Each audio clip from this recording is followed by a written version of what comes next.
Bonjour à toutes, shalom et bienvenue sur ce nouveau podcast. Merci pour toutes celles et tous ceux aussi qui nous écoutent. Et aujourd'hui, j'ai la joie d'accueillir pour ce nouvel épisode une sœur vraiment bien aimée. J'ai la joie d'accueillir Véronique Sobieski pour ce thème sur les différences fondamentales entre le judaïsme et le christianisme, et également le judaïsme messianique, qui reconnaît Yeshua comme étant le Seigneur. Et on va en parler. Surtout, ce qui nous intéresse, c'est la condition de la femme et sa place au sein du judaïsme. Nous allons comparer tout cela et pouvoir voir quelles sont les différences donc entre la femme juive et la femme chrétienne, quelles sont ces différences majeures. Et ça va être, je suis sûre, un podcast qui va vous enrichir. On va apprendre beaucoup de choses.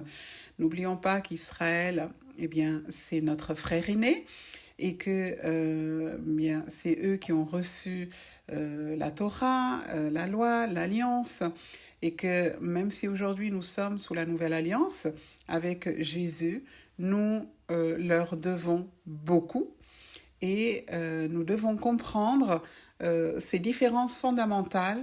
Pourquoi? Parce que j'ai toujours eu à cœur de comprendre vraiment ces racines bibliques, ces racines juives auxquelles moi personnellement je suis attachée, puisque les femmes, certaines, en tout cas dans ma famille, il y a du judaïsme. Dans mes racines, il y a également du judaïsme, et c'est quelque chose qui est majeur, qui est capital chez moi. Il y a eu cette recherche de mes racines, et il y a énormément de choses à apprendre. C'est une réelle bénédiction. Alors Véronique, bonjour. Bonjour Fatih. Je suis très très heureuse de t'accueillir pour ce podcast pour les femmes chrétiennes. Et vraiment, j'attendais ce moment parce que je voulais que tu puisses nous parler de la femme juive, et je sais que nos auditrices aujourd'hui vont être extrêmement contentes parce que il y a beaucoup de choses à dire. Moi, en tout cas, il y a une richesse, il y a vraiment... c'est extraordinaire. C'est extraordinaire comme, ce qu'il y a comme richesse dans la culture juive, et on va en parler. Alors, j'ai tellement de questions, mais on sera quand même un petit peu limité par le temps, mais on va essayer d'aller à l'essentiel. Alors, Véronique, donc toi, tu es juive messianique, c'est ça? Oui, Et tu l'es de par tes deux parents? avec les recherches, oui, Oui, de par tes deux parents. les Alors, recherches, oui. j'aimerais qu'on parle de quelque chose qui souvent s'apparente à un mythe, mais je sais que c'est pas un mythe parce que il y a bon, beaucoup d'encre qui a coulé autour de ce mythe qui est la grandeur de la femme juive. Je pense que tu as déjà entendu ce trait de caractère ou cette phrase, la grandeur de la femme juive. Qu'est-ce que ça signifie? Pour moi, la grandeur de la femme juive, je pense tout de suite aux matriarches, Mhm, à Rebecca, Rachel, Léa, à toutes ces grandes femmes qui ont réussi à faire grandir leur mari mhm. de par leur position, de par leur respect vis-à-vis du Seigneur, de par leur état, de par leur être tout simplement. Et Moi, et quand on parle de la grandeur de la femme juive, est-ce que c'est quelque chose qui est célébré par les hommes également? Moi, ça me fait penser tout de suite au Proverbe 31 hein, qui parle de la femme de valeur, Eshet Raïl, cette femme Mhm. de valeur qui est célébrée, il y a même des chants pour Shabbat, on chante Eshet Raïl, etc. Est-ce que c'est quelque chose qui est reconnu et célébré au sein de la communauté juive et notamment parmi les hommes ou est-ce que au contraire on a une image un peu on va dire c'est un peu on le voit plus comme un mythe mais et que la réalité serait différente. La réalité de la femme juive est, en tout cas chez nous, dans notre famille, très importante, dans le sens que euh, déjà tous les nouvelles lunes, la femme juive est à l'honneur. C'est-à-dire que c'est à chaque nouvelle lune, donc tous les mois, la femme juive ne fait rien. Mhm, La femme juive ne cuisine pas. La femme mhm, juive est là fêtée. mhm, Euh, la femme juive, dans le Proverbe 31, c'est aussi extraordinaire, mais chaque Shabbat, chaque Erev Shabbat, mon mari pose les mains sur moi et fait des bénédictions. mhm, Euh, les enfants se lèvent et me disent bienheureuse. C'est quand même mhm, quelque chose d'extraordinairement béni de se sentir mis en valeur. Alors aussi, la femme juive, elle est mise à part et en même temps, c'est un pilier de la famille. mhm, C'est-à-dire que même, par exemple, il y a quelque chose qui était perturbant au tout début, c'est le côté Nida. mhm, La femme juive, on dit qu'elle est à part, elle ne peut plus rien faire, elle ne peut pas toucher, ça peut être un peu rébarbatif, un peu coinçant. mhm, Mais en fin de compte, c'est à ce moment-là où elle se repose, où elle est mhm, vraiment mise encore aussi comme une reine. Voilà, mhm. la femme juive est vraiment traitée comme une reine dans le foyer juif et c'est magnifique. Tu peux expliquer aux femmes chrétiennes qui nous écoutent, qui ne savent pas ce que c'est que l'anida, qu'est-ce que c'est l'anida, les règles de l'anida? Donc l'anida, c'est les menstruations chaque mois. Mhm, Et donc, il est interdit à un homme de toucher sa femme quand elle est nida, quand elle a ses menstruations, parce que ça signifie qu'elle est impure. mhm, Donc, impur, on peut le prendre d'une manière péjorative en disant c'est une pestiférée. On peut le prendre dans ce sens-là, mais en fin de compte, non. C'est-à-dire que l'écoulement de sang, c'est la perte de la vie potentielle pour une femme. mhm, Et coup, du coup, en fait, c'est un micro-deuil quelque mhm, part. Et, euh, et du coup, forcément, il y a quelque chose qui se passe en elle qui, comment je vais dire, qui bloque, quoi, pas qui bloque, non, qui, euh, qui rend la femme impure. Par exemple, une femme qui a ses menstrues, ben, si elle fait de la mayonnaise, elle rate sa mayonnaise. mhm, En général, c'est même pas un mythe, c'est tout le monde qui essaie de faire sa mayonnaise, ça rate. Et donc, il y a quelque chose qui sort d'elle. Et sa nida, pendant sa menstruation, ben, l'homme ne peut pas la toucher pour garder cette connexion avec le Seigneur. Voilà. mhm. D'accord. D'accord. Donc l'anida, en fait, fait partie de ces règles qui sont très, très importantes et que toute femme juive pieuse doit observer, doit pratiquer. Oui. C'est vraiment très, très important. Est-ce qu'on n'a pas le sentiment, enfin, en discutant, j'ai discuté un petit peu à gauche, à droite quand même avec d'autres femmes qui étaient un petit peu messianiques, est-ce qu'il n'y a pas aussi le sentiment que la société juive, la communauté juive de manière générale est une société patriarcale? Et est-ce qu'il y a de la liberté d'être, d'exister, de penser pour les femmes qui sont dans une société, dans une communauté encore très patriarcale, marquée en tout cas par le traditionnalisme. Ok.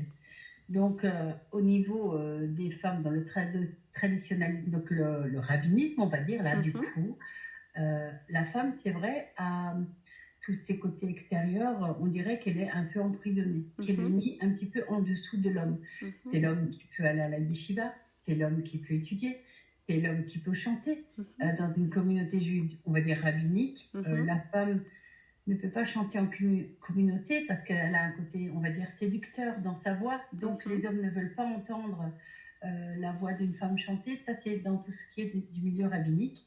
Euh, la femme s'est fait un monde, quoi. Elle a son monde à elle Mhm. en tant que mère, en tant que matriarche. Et d'un point de vue chrétien, on pourrait s'y méprendre, qu'on pourrait penser que du coup la femme n'a aucun rôle et que la femme est un petit peu reléguée aux oubliettes. C'est Mhm. vrai. Et même par rapport à, ça me fait penser, tu sais, aux images du Kotel, où on voyait que, bah, on voulait exclure les femmes de venir y prier, comme si, bah, Dieu est masculin, Dieu appartient aux hommes, et que on estime que les femmes n'ont pas le droit de sortir, de venir prier au Kotel, et si elles veulent, c'est à l'intérieur de leur maison. Ça, c'est les images qui nous ont aussi un petit peu marquées. Donc au Kotel, les femmes peuvent prier, mais elles ont un endroit spécifique pour elles. Mhm, Donc c'est vraiment séparé des hommes. Et c'est fait, donc dans le milieu rabbinique encore, pour éviter toute perturbation, pour mhm, éviter, parce que les femmes sont merveilleuses, c'est magnifique d'être une femme, mais en même temps, parfois la femme peut faire tomber l'homme. mhm. On voit déjà dans Adam et Ève comment ça s'est passé. Et donc l'homme rabbinique, pour éviter de se sentir euh, troublé dans ses pensées Mhm. avec Dieu, euh, évite toute communication, toute connexion, on va dire, avec les femmes à ces moments saints. Donc D'accord. là, en l'occurrence, la prière au Kotel ou la prière dans une synagogue, les femmes sont vraiment mises à part des hommes. Alors, dans le judaïsme traditionnel, quel est le rôle de la femme? Qu'est-ce qu'elle doit faire? Quelles sont les tâches qui lui incombent? S'occuper des enfants, D'accord. tenir une maison. Alléluia, merci Seigneur. Oui, à part ça, Euh, donc dans une... elle n'a pas de, bon, elle n'a maintenant, pas il y a des rabbinites aujourd'hui. On sait qu'il y a des rabbinites. oui, On leur reconnaît une véritable, bah, un rôle, un véritable rôle, mais elles doivent bah, parler aux femmes. C'est ça, hein, voilà. oui, oui, oui. La yeshiva, comme tu l'as dit, donc la maison d'études, c'est que pour les hommes. Mais on reconnaît qu'il y a que des femmes, un peu comme bah, Abraham bah, prêchait aux hommes et puis Sarah prêchait aux femmes. Voilà. Les femmes ne sont pas... Est-ce qu'elles sont interdites de parole comme beaucoup de pasteurs dans le christianisme qui veulent dire aux femmes qu'elles n'ont pas le droit d'enseigner. Moi, j'ai entendu récemment quelqu'un qui disait que même aux femmes, la femme ne devait pas enseigner et que elle doit venir être instruite par un homme. Enfin, bon, moi Ok. je pense que ça donne lieu à des problèmes, mais est-ce que c'est pareil dans le judaïsme où elles ont quand même, les femmes peuvent enseigner aux femmes? Bien sûr que les femmes peuvent enseigner aux femmes, évidemment, et heureusement que les femmes peuvent enseigner aux femmes. Mm, Et puis en même temps, si on regarde dans la Bible, d'autres femmes ont enseigné aux hommes, d'accord, quelque oui, part. Je oui. pense à Hulda, une prophétesse, qui le roi est venu vers elle pour Mhm, pouvoir avoir une parole du Seigneur. Donc voilà. mhm, oui, Mais c'est tout à les fait femmes vrai. dans le judaïsme peuvent évidemment enseigner aux femmes. Il y en a plus d'une de rabbinites Mhm, qui qui ont aussi un rôle, on va dire, formateur pour les jeunes filles aussi. Ça mhm, arrive souvent que donc les femmes des rabbins sont là pour essayer d'aider les jeunes filles ou les femmes qui sont un peu parfois désorientées, pas toujours évident. mhm. Et évidemment, les femmes enseignent aux femmes. Et les rabbinites ont un peu le même rôle que eh bien certaines femmes pasteurs ou prophétesses. Elles font des préparations au mariage pour les jeunes filles, des choses comme ça. Ah, Oui? tout à fait. Mm, Oui, oui, tout à fait. d'accord. Tout à fait. D'accord. Lorsqu'on regarde le christianisme et le judaïsme, lorsque toi, par exemple, toi en tant que femme juive, tu vois les femmes chrétiennes, qu'est-ce que tu te dis? Tu te dis, mais il leur manque quelque chose. C'est quoi la différence? Quels sont les points de divergence ou les points de convergence? Moi, le premier point qui me saute à l'esprit quand tu viens de Dis-nous parler, tout, dis-nous tout. Vraiment, ne nous la, cache rien.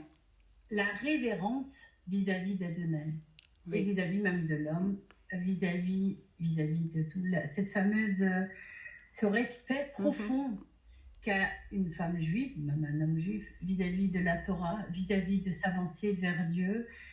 C'est vraiment important. Et alors aussi toutes les règles de pureté, même dans le repas.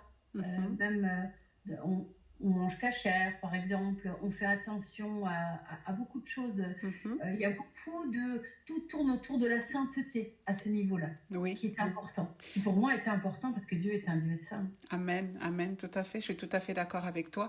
Alors moi, ça me fait aussi penser bah, à la tsniout, du coup, hein, à cette pudeur, à cette pudeur que les femmes doivent avoir.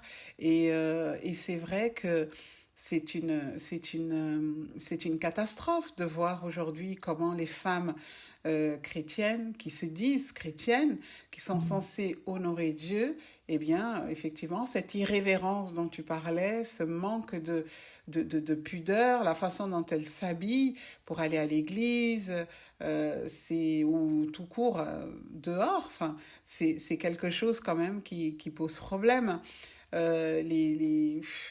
L'apparence de la femme. Et aujourd'hui, il y a cette mode euh, de dire constamment ah bah Dieu regarde au cœur.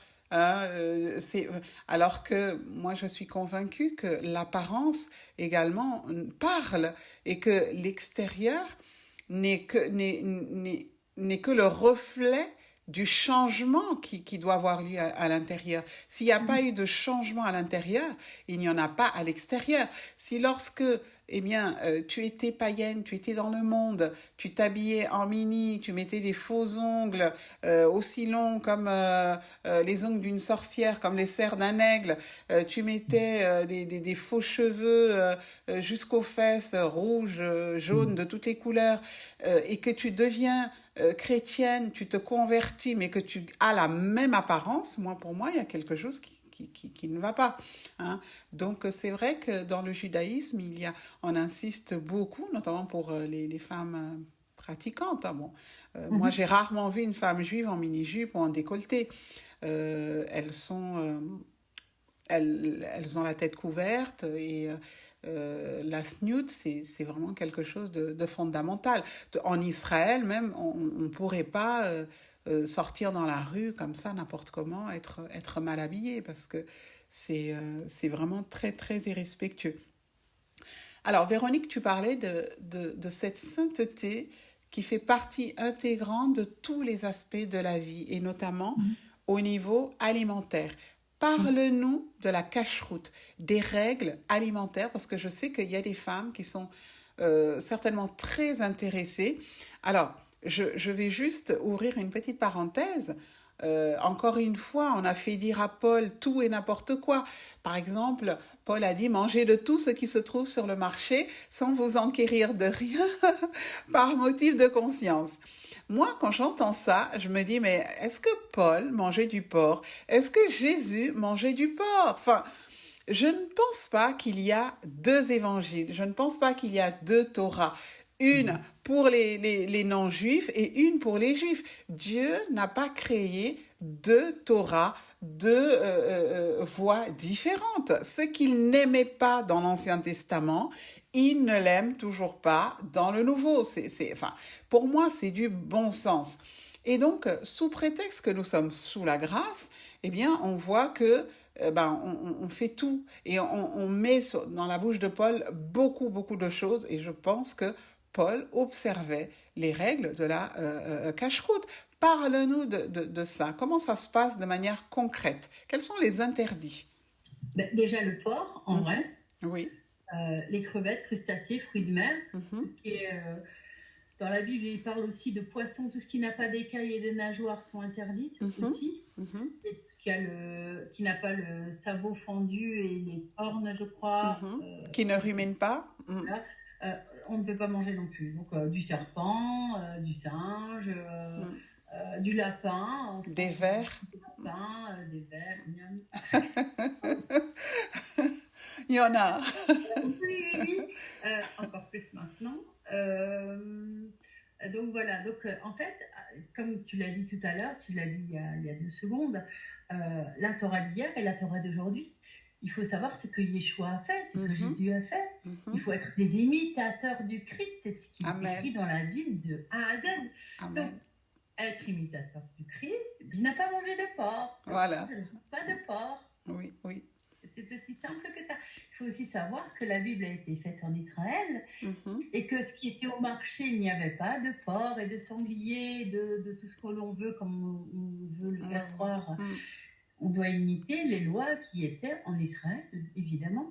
On considère que parce que Paul en a parlé, notamment il parlait à des païens qui s'étaient convertis et que il n'avait pas le souci de les judaïser. Il voulait juste leur faire comprendre qu'ils devaient s'abstenir de la débauche et des viandes sacrifiées aux idoles. Mais moi, je pars du principe que c'est vraiment restreindre une forme de bénédiction, hein? C'est-à-dire que c'est comme si on gardait ce qui était bon, ce qui était pur, ce qui était agréable pour le peuple juif et que les païens n'avaient pas le droit au même traitement, on leur donne juste le minimum, ce qu'ils peuvent supporter. Alors que je pense que quand on aime Dieu, quand on veut comprendre comment il pense, comment il réfléchit, son fonctionnement, pourquoi est-ce qu'il a donné telle et telle loi, en quoi est-ce que la nourriture, ce que nous mangeons,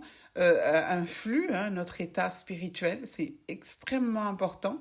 Aujourd'hui, on le sait, mais effectivement, se laisser aller, ce manque d'attention que nous voyons aujourd'hui au niveau du christianisme souvent est quelque chose qui au final nous dessert parce que nous manquons beaucoup de choses. Nous ne comprenons pas pourquoi Dieu a fait ces lois et parce que nous ne les honorons pas, nous ne sommes pas bénis. Il y a certaines bénédictions qui nous échappent. Hein? Alors, déjà, dans ce que tu viens de dire d'Acte 15, tu as oublié le petit verset qui va ensuite. Et la loi de Moïse sera enseignée chaque Shabbat. Oui. Ça veut dire quoi, la loi de Moïse sera enseignée chaque Shabbat? Ça veut dire qu'il va parler de ce qui est de Lévitique, toutes les lois justement du comportement, comment on doit se comporter vis-à-vis de Dieu pour être d'une odeur agréable. On ne peut pas ignorer ce verset qui va à la suite en disant oui, c'est vrai, vous devez faire attention à ci, à là. Et donc c'était des lois c'était des préceptes qui étaient enseignés chaque Shabbat. Donc le païen qui rentrait dans la maison d'Israël devenait plus un païen qui était à côté d'Israël, mais devenait un Israélite en vrai. Oui. Donc devenait comme le peuple d'Israël. Dans la Torah, il est bien mis comme quoi il n'y a pas d'étranger. On ne peut pas faire sentir à celui qui se converti comme quoi que c'était un ancien goy, un ancien païen, c'est pas possible. Et les étrangers qui, on sait par exemple qu'à la sortie de l'Égypte, il y a eu beaucoup d'étrangers qui ont voulu aussi partir avec le peuple juif. Récemment, je lisais l'histoire d'Esdras et de Néhémie. Pareil, Israël il y a toujours eu d'autres peuples qui l'ont suivi parce que ils reconnaissaient que Dieu était là et ils étaient tenus d'observer les lois. Quand Dieu a donné l'ordre de la circoncision, il n'a pas dit que les esclaves, les étrangers, il a dit mais tout esclave qui naîtra chez toi aussi devra être circoncis. Lorsque les sacrificateurs offraient des sacrifices d'animaux, ceux qui étaient purs, qui étaient circoncis, qui étaient dans la maison du sacrificateur, devaient en manger.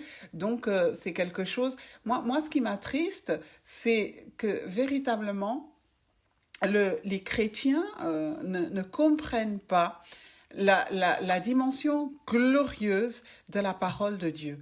Ils ne la comprennent pas et ils ne cherchent, pour beaucoup, je ne parle pas pour cette petite minorité qui prend vraiment la loi de l'Éternel à cœur, mais pour beaucoup, cette notion de la grâce, elle efface totalement tout ce qu'il y avait avant.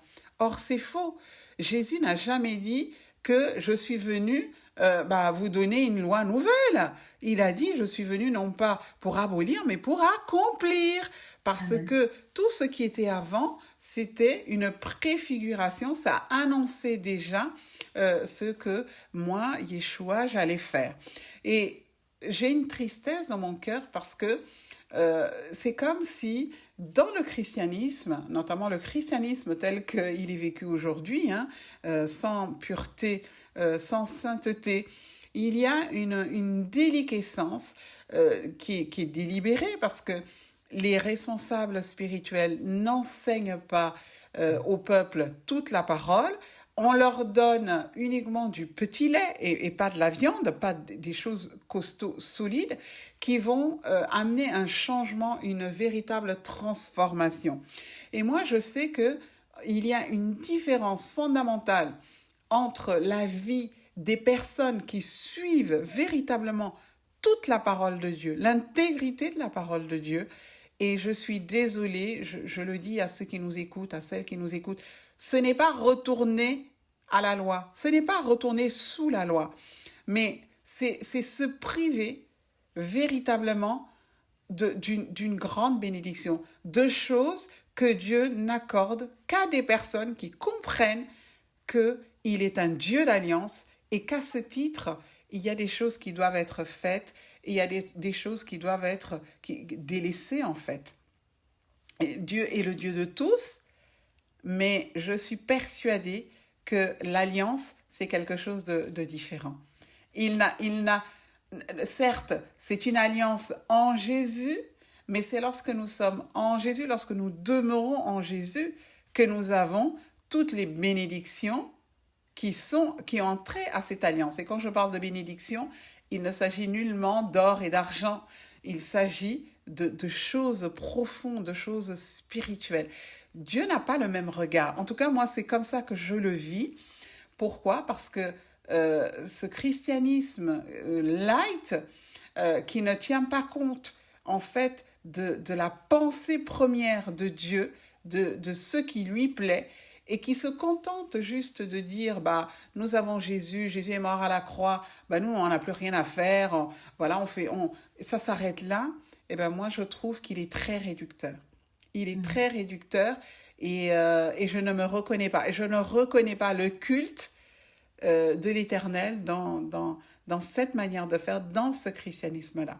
Ça me fait penser à Ruth la Moabite. Ruth la Moabite, elle était étrangère, un peu comme tous les trois quarts des chrétiens qui ne sont pas juifs, on va dire ça comme ça, du coup ils ne doivent pas retourner soi-disant sous la loi, en guillemets.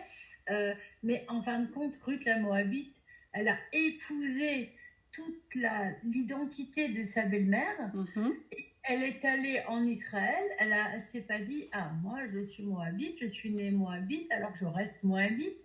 Elle n'aurait pas pu être du coup ce qu'elle a été dans la parole. Comment elle l'a fait par amour, déjà par amour pour sa belle-mère, par amour pour Dieu, certainement qu'elle a dû rencontrer lors des relations et des échanges avec sa belle-mère.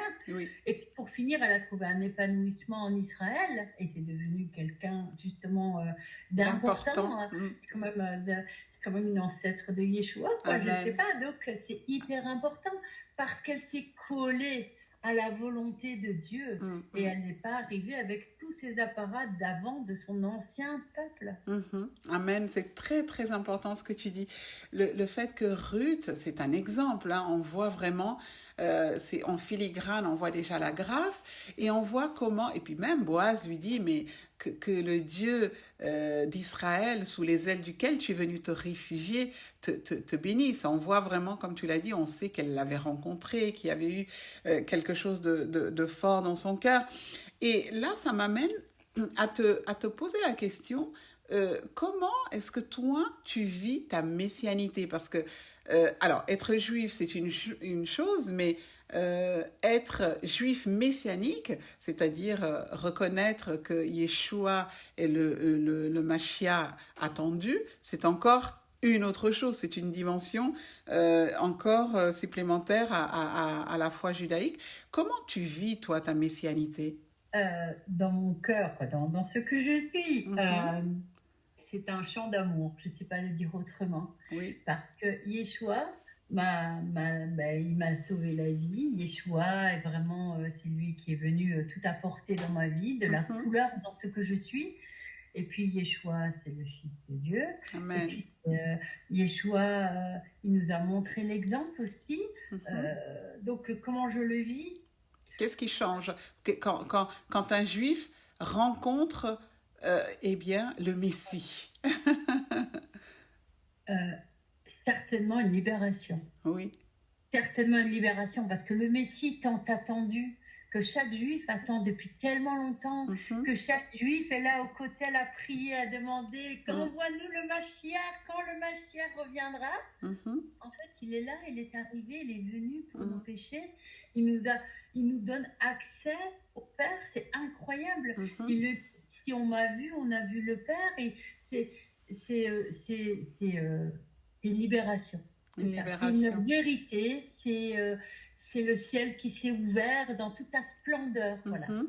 Et est-ce que cette découverte, elle va influencer ta vision du judaïsme, ta vision du monde, ton rapport aux autres? De quelle façon est-ce que tout change?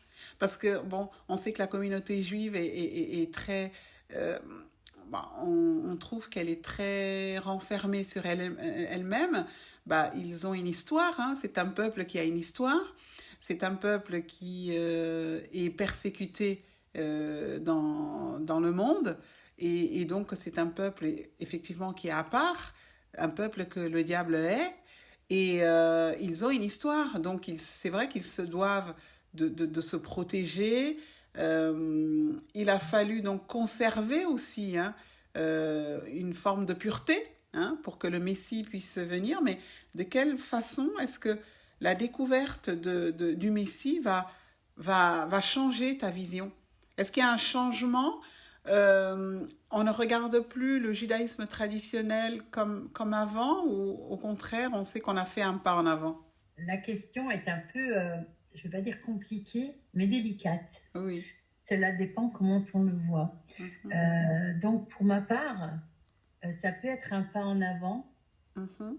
si on prend le judaïsme pas rabbinique, Mhm. le judaïsme de la Torah. Donc, ça dépend comment tu te positionnes. D'accord. Si tu le prends en position judaïsme rabbinique, là, évidemment, ils sont enfermés dans quelque chose qui les protège. Et Mhm. heureusement qu'ils se sont fait quelque part des lois et des lois et des Mhm. lois, mais ils se sont en même temps éloignés de ce que Adonai voulait faire pour eux. Et c'est un peu dommage. Mhm. Et ben, pareil pour le christianisme qui a voulu être tellement libéré, qui s'est éloigné Oui. du centre que le Seigneur voulait.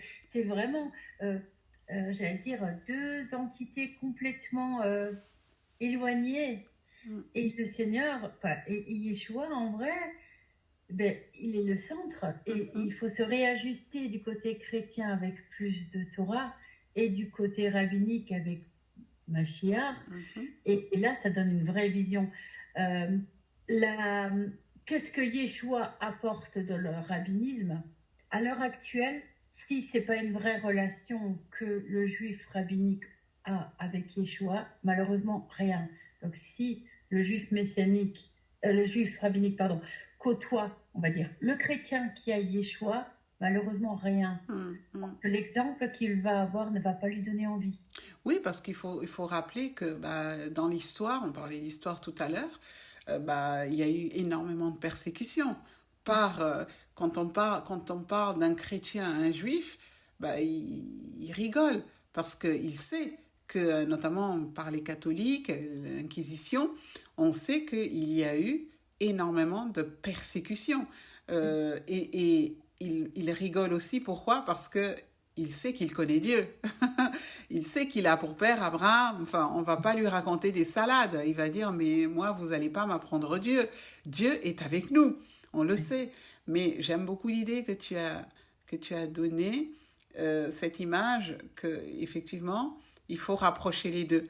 Il faut que eux fassent un pas vers Yeshua, reconnaissent que le Messie tant attendu, eh ben, le Seigneur l'a envoyé, et que les chrétiens bah, reviennent, eux, aient plus de considération pour leurs frères aînés et considèrent que l'alliance, c'est eux. et que c'est à eux que Dieu a donné le modèle du temple. Et que, voilà, ils ont beaucoup à gagner d'accepter d'être à nouveau, d'être greffés sur l'olivier franc. Parce que on ne peut pas être une branche isolée, solitaire.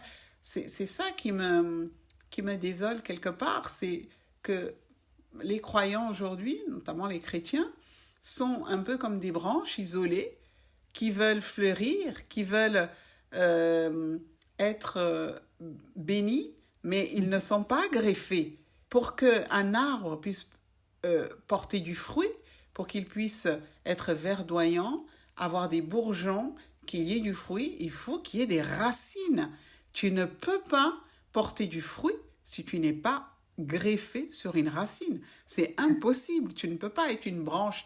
Et alors, certes, la parole qu'on leur prêche les dimanches, c'est un petit peu d'eau. C'est juste un petit peu d'eau. Mais pour moi qui suis passionnée de botanique et qui coupe des petites branches que je mets dans un petit verre d'eau, bah, je peux te dire qu'elle vit quelque temps. Mais au bout d'un moment, elle meurt. Elle meurt. Il n'y a pas de racines. Il n'y a pas de racines. Il faut impérativement qu'il y ait des racines. Véronique, quel est ton modèle biblique de femme? De femme. Oui. Quelle est la figure féminine juive qui t'inspire le plus? J'aime beaucoup Esther. Esther? Parce que elle a été jusqu'à donner sa vie dans tous les sens du terme. Parce que quand on imagine cette femme qui était juive et qui a dû aller vers un païen, dans toute la splendeur que ça pouvait donner, donc elle devait avoir certainement du dégoût de devoir, même si c'était un roi qui n'est pas cachère, on va dire un roi qui n'est pas circoncis, oui. N'est pas circoncis, c'est un, c'est pas, je veux dire, c'est pas beau, quoi. Il y a quelque chose qui répugne. Voilà, c'est répugnant. Je sais pas, c'est comme ça que je le sens. Ah oui, donc, non, mais tu as raison. Quelqu'un qui se vautrait dans le vin, c'est juste pas possible. Voilà. C'est juste pas possible. Ça devait être quelqu'un qui devait être répugnant. Pour sauver son peuple, elle est allée, elle, jeune fille vierge, dans le harem du roi. Elle allait être souillée avec un homme qui n'avait pas de rien, aucune valeur pour elle à ses yeux. Et si elle n'était pas prise, elle allait rester coincée toute sa vie dans un harem pourri, entre guillemets, parce que quoi, rien qui la rapproche à l'éternel, rien, elle allait être perdue. Et en même temps, elle a osé arriver vers le roi, elle a osé demander à tout le peuple de jeûner pendant 3 jours, elle a risqué sa vie plus d'une fois pour sauver son peuple. Je trouve ça fantastique. Amen. Elle a eu une grande abnégation d'elle-même pour Israël. Et pour Israël, j'appelle ça pour l'épouse en vrai. Oui. Pour tout ce que nous représentons en vrai. Amen. Amen. C'est aussi une figure que j'aime beaucoup. C'est une figure sacrificielle. Et on voit que tout au long de l'histoire, en fait, il a fallu des héros pour sauver le peuple. Et que Dieu, c'est comme ça, en quelque sorte, qu'il voit aussi les femmes aujourd'hui. Elles sont des héroïnes. Beaucoup continuent à jouer le même rôle qu'Esther, à savoir sauver leur famille, sauver leurs enfants, sauver leur mari, sauver leur mariage. C'est un combat. Les femmes ont toujours été dans ce combat. Elles portent beaucoup sur leurs épaules. On leur demande beaucoup et elles ne sont pas que de simples aides, comme on le dit, mais elles sont devenues vraiment des pièces maîtresses, des pièces vraiment indispensables. Et sans Dieu, je ne sais pas, c'est impossible d'arriver à porter en fait cette charge. Est-ce que tu es d'accord avec moi pour dire que les femmes aujourd'hui, elles ont une charge? Alors autant avant, c'était difficile, c'était déjà difficile, mais aujourd'hui dans notre société, on a l'impression que en fait, quand on parle de la libération de la femme, moi, je ne vois pas en quoi la femme a été libérée. Elle n'a pas été libérée. Bon, elle est un peu plus indépendante, mais je trouve qu'elle porte énormément. Oui, exactement. Elle porte non seulement énormément, elle a des fardeaux, elle est acculée de toutes parts. On lui demande d'être comme un homme, Mm. alors que c'est une femme, qu'elle a Oui. un rôle de femme et qu'elle a la faiblesse d'une femme, mais en même Mm. temps, elle a la force d'une femme. Mm. La femme, elle a difficile à savoir qui elle est parce qu'elle veut rivaliser avec ce qu'elle n'est pas, Mm. c'est-à-dire Mm. l'homme. Et qu'en vrai, si elle arrive à être alignée avec elle-même, qu'elle se retrouve vraiment sa place avec le Seigneur, Mm. mais en vrai, il y a une force qui sort d'elle, une lumière qui sort d'elle. Amen. Qui, qui, ça me fait penser à la lampe qu'on met en dessous du lit, il faut la relever, il faut la mettre vraiment, qu'elle retrouve sa place d'origine, mais elle peut déplacer des montagnes en vrai, la femme, Amen. parce que le Seigneur l'a douée de choses qui sont incroyables. Amen. Amen. Alors, le temps n'a pas, moi, j'ai pas vu le temps passer. On arrive vraiment à la fin de notre sujet. C'est tellement important. J'aurais tellement aimé te poser d'autres questions, mais je pense que je te réinviterai parce que Avec c'est plaisir. vraiment passionnant. On a beaucoup, beaucoup à dire. Et ben, moi, j'aimerais que tu puisses prier pour toutes ces femmes, selon ce que le Seigneur te met à cœur et que, voilà, on soit encore au bénéfice de cette bénédiction, de cette tsniout que tu dégages. Bon, ceux qui nous entendent, celles qui nous entendent ne te voient pas, mais moi je te vois. Et à chaque fois, ça m'inspire, ça me booste. Et vraiment, voilà, tu es une bénédiction, une femme que Dieu utilise. Et voilà, j'aimerais que tu puisses prier pour elle et que le Seigneur puisse bien agir dans leur cœur et leur communiquer ce qui manque à leur foi. Amen. Seigneur Yeshua, je vais te louer et te bénir, Seigneur, pour ces moments précieux, Seigneur, que nous partageons, Seigneur, avec la prophétesse Fatih, Seigneur. Merci, Seigneur, pour ces moments de qualité, Seigneur, et ces échanges, Seigneur. Seigneur, je veux te remettre, Seigneur, aujourd'hui toutes les femmes qui nous écoutent, Seigneur, et en même temps, Fatih et moi-même, Seigneur, en sommes des femmes, Seigneur. Seigneur, je te demande vraiment, Seigneur, de nous réaligner, Seigneur, avec notre rôle primaire, Seigneur, notre rôle, Seigneur, pour laquelle tu nous as créés, Seigneur. Seigneur, ce n'est pas anodin d'être une femme, ce n'est pas anodin d'être collé à la Torah, ce n'est pas anodin de connaître Yeshua. Toutes ces choses ne sont pas anodines, Seigneur. Seigneur, je te demande, Seigneur, d'enlever le brouillard, Seigneur, dans nos têtes respectives à chacune, Seigneur, et de pouvoir nous aligner à toi, Seigneur.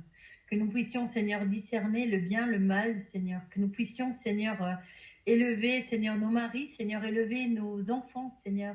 Nous avons tant de choses à faire et tant de choses à construire, Seigneur. Seigneur, je te remercie, Seigneur, de m'avoir fait femme, Seigneur. Parce que c'est une bénédiction, Seigneur. Là où il y a des années, je croyais que c'était une malédiction, car je ne rivalisais pas avec l'homme, Seigneur.